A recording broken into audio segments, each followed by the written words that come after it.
This post is for Angie's project over at Still Life with Circles called The Spoken Word, where we're picking one of our blog entries to read and share our own voice with those who follow these journeys along with us. It's an amazing project and I'm happy to be participating in it, and I can't thank Angie enough for suggesting this topic. So here goes. I'm going to read two posts, one of which was a post that I created in response to something, a piece of art, that actually reminded me of another mother's journey along this path, and the other is a poem that I read, I believe on another blog that I really connected with, and I figured I would read these two pieces. So here goes. September 26, 2001. Every now and again, I see a piece of art that speaks to my soul. It began with this print by Brian Kirschenschenk, which I tracked down like a mother bear hunting her cub on steroids. I ended up snagging it in an auction to benefit a Down Syndrome foundation. Last week I found this print and immediately thought of Kath and her daughters. But as the days have passed, I keep coming back to it along with a few others by the artist.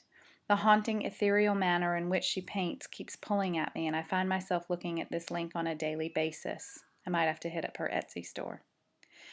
It's almost as though I see myself in this. I see the shadowy ghost of a life left behind in the wake of grief, reaching out to the shattered, incomplete replica that stares longingly at the night sky, wishing for what could have been.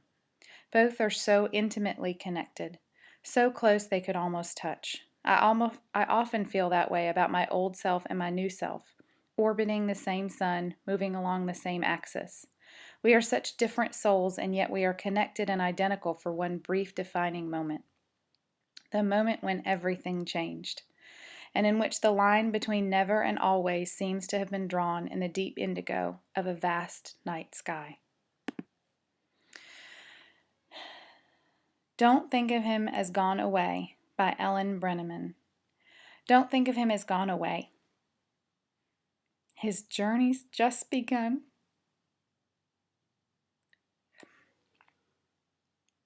Life holds so many facets.